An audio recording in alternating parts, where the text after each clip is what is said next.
আসসালামু আলাইকুম ভিউয়ার্স, কেমন আছেন সবাই? আশা করছি সকলেই ভালো আছেন।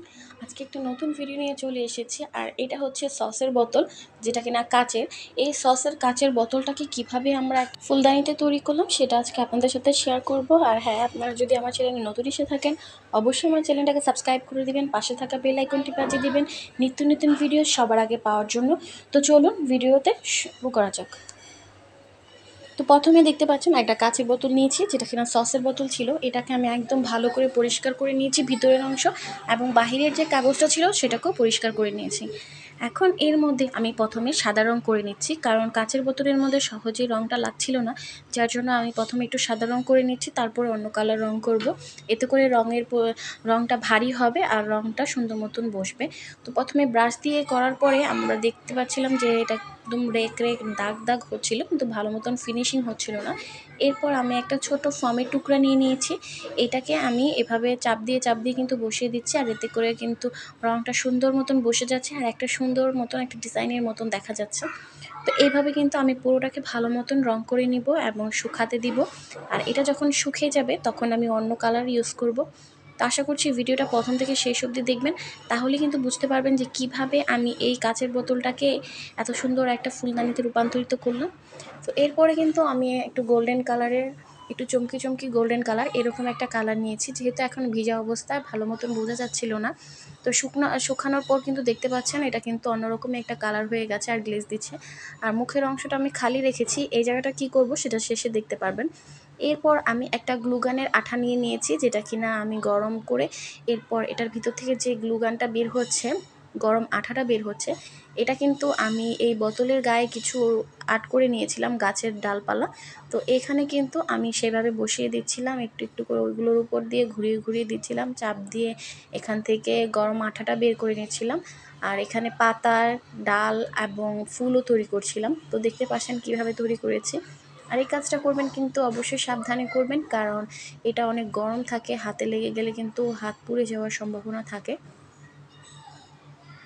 এরপর কিন্তু আমি যেখান দিয়ে আর্ট করেছিলাম কলম দিয়ে, আমি সেখানে কিন্তু এইভাবে গ্লুগানের আঠাটা কিন্তু বসিয়ে দিচ্ছি। আপনারা চাইলে এরকম আপনাদের ইচ্ছা মতন যে কোনো ডিজাইন তৈরি করে নিতে পারেন।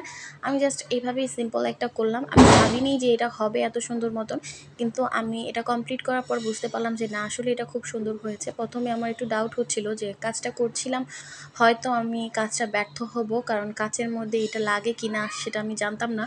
বাট আমি যখন দেখলাম যে না, এটা একদম শুকিয়ে যাওয়ার পরে সুন্দর মতন রয়েছে আর এটা উঠে যাওয়ারও কোনো চান্স নেই। তো এখন এগুলোর মধ্যেও কিন্তু আমি এখন কালার করে নিব।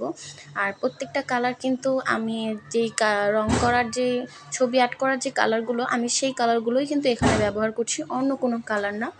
তো এটা কিন্তু ডালটা দেওয়ার জন্য কিন্তু একটু খয়েরির মধ্যে আমি এই কালারটা করছি, দেখতে পাচ্ছেন। আর আমার কাছে এই কালারটা ছিল না বিধায় আমি লাল রঙের মধ্যে সবুজ রং ইউজ করেছি। দুইটা কালার যখন মিক্স করেছি তখন কিন্তু এরকম একটা খয়েরি কালার হয়ে গেছে। আপনারাও চাইলে কিন্তু এরকম করে নিতে পারেন। যদি আপনাদের কাছে এই কালারের রং না থাকে তাহলে লাল রঙের সাথে সবুজ কালারের রং মিলালে কিন্তু এরকম খয়েরি কালারের একটা রং তৈরি হয়ে যাবে। তো এইভাবে কিন্তু আমি প্রথমে ডালপালাগুলোর মধ্যে রংটা করে নিচ্ছি, যেগুলো হবে আমার ডাল সেগুলোর মধ্যে কিন্তু আমি এভাবে রং করে নিচ্ছি। রং করে নেওয়ার পর এরপর বাকি যেগুলো থাকবে বাকিগুলো সেই কালারের আমি রং দিয়ে দিব। তো আশা করছি বিষয়টা বুঝতে পেরেছেন। আর ভিডিওটা যদি ভালো লেগে থাকে তাহলে অবশ্যই আমার চ্যানেলটাকে সাবস্ক্রাইব করে দিবেন, পাশে থাকা বেল আইকনটি বাজিয়ে দিবেন এইরকম নিত্য নতুন ভিডিও সবার আগে পাওয়ার জন্য। এরপর আমি পাতার রঙের জন্য কিন্তু আমি এখানে সবুজ রঙের রং নিয়ে নিয়েছি। এই সবুজ কালারটা কিন্তু আমি যে পাতার শেপ দিয়েছিলাম যেগুলোতে, সেগুলোতে কিন্তু দিয়ে দিচ্ছি। যেহেতু এটা আমার প্রথমবারের কাজ, হয়তো এটা ভালো একটু ফিনিশিং হয় নাই, তারপরও আমি আমার কাজটা আপনাদের সাথে শেয়ার করলাম। আশা করছি আপনারা এর থেকে ভালো করতে পারবেন। তো এরপরে কিন্তু আমি পাতাগুলো কমপ্লিট করে কিন্তু ফুলের কাজগুলো কমপ্লিট করব। এখন কিন্তু লাল রং নিয়েছি, যেটা কিনা আমি ফুলের মধ্যে দিচ্ছি, মানে ফুলের রং করার জন্য লাল কালার দিচ্ছি। আমার এখানে বেশি একটা ফুল নাই, 5-6টার মতন আছে। তো আমি এইগুলোকে কিন্তু এরকম লাল রং করে নিচ্ছি, এবং মাঝখানে ফুলগুলোর মাঝখানে আমি অল্প অল্প করে একটুখানি গোল্ডেন কালার করে দিচ্ছি। এরপর বোতলের যে খালি অংশটা, এই জায়গায় আমি একটু ফর্ম ক্লেকে সুন্দর করে এভাবে দিয়ে দিচ্ছি। আর এই জায়গাটা মোটা হবে, তাহলে কিন্তু এটা দেখতে সুন্দর হবে। আর এখানেও আমি কালার করে দিচ্ছি। তো সবাই সুস্থ থাকবেন, ভালো থাকবেন, আল্লাহ হাফেজ।